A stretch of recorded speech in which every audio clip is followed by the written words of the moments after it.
कधीच नाही चुकणार तुमचे फेवरेट टीव्ही शोज झी5 सोबत, तेही एकदम फ्री। कसली संधी? कुठली संधी? आणि तू कोण ग मला संधी देणारी? तुम्ही आमच्याशी लग्न केलं असतं तर आमचं स्वप्न पूर्ण झालं असतं, सुख आणि संसार केला असता की आपण। पण आमचं सुख काही सुनबाईंना बघवलं नाही, म्हणून ऐन लग्नात त्यांनी हा मोठा राडा केला। पण आता बघा देवानं त्यांच्या बरोबर काय केलंय ते। देवानी नाही भुवनेश्वरी, देवानं नाही। ही सैतानी करणी तुझी आहे भुवनेश्वरी। तुझ्यामुळे अक्षरा घराबाहेर गेली आहे, पण तू हे जगासमोर कबूल नाही करणार। पण तुझ्यात हिम्मत नाही आहे जगासमोर आपलं खरं रूप दाखवायची। बघितलं ना होळीच्या पूजेत काय केलंस ते? सगळ्यांसमोर धादांत खोटं बोललीस आणि स्वतःला सेफ केलंस।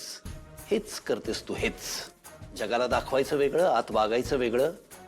पण भुवनेश्वरी, एक दिवस येईल जेव्हा जगासमोर तुझा खरा चेहरा येईल। मी आणेन तो।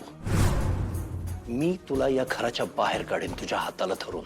काढलं होतं की तुम्ही आम्हाला घराबाहेर, अगदी हाताला धरून घराबाहेर काढलं होतं। आता तुला या घरात स्थान नाही। आता माझ्या घरात तुझी जागा नाही।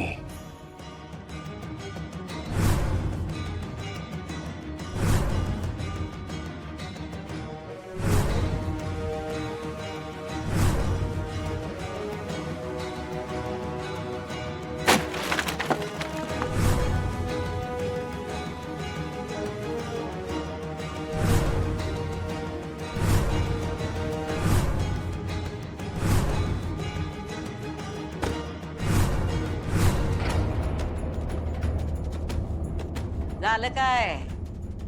आलोच की परत आम्ही या घरात। कुठल्या भ्रमात राहू नकोस तू। या छोट्या छोट्या लढाया तू जिंकतेस, युद्ध अजून बाकी आहे। अहो थांबा थांबा मोठे मालक, कुठं चाललात? मला तुझ्याशी बोलायची इच्छा नसते हे तुला माहिती नाही का ग? ते ठाव आहे आम्हाला, तुम्हाला आमच्याशी कधीच बोलायचं नसतं। जरा दोन बोटं रंग तर लावून घ्या। तुला शरम नाही वाटत जरा सुद्धा? आता रंग लावण्यात कसली आली शरम? जो माणूस तुझा फक्त तिरस्कार आणि तिरस्कारच करतो, त्याला दर वेळेला नव्यानं रंग लावायला येतेस तू?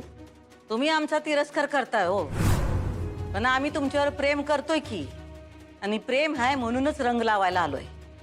माझ्या घराचं स्मशान करायला निघाली आहेस तू? तुझ्यामुळे माझ्या घरचा रंग उडतोय। माझ्या सोन्यासारख्या सुनेला घराच्या बाहेर काढलंस तू, आणि तू रंग लावतेस मला। तुमची सून या घरातून निघून गेली, त्याला आम्ही जबाबदार आहे असं वाटतंय काय तुम्हाला? तूच जबाबदार आहेस त्याला। आम्हाला वाटतंय की तुम्ही जबाबदार आहे सगळ्याला।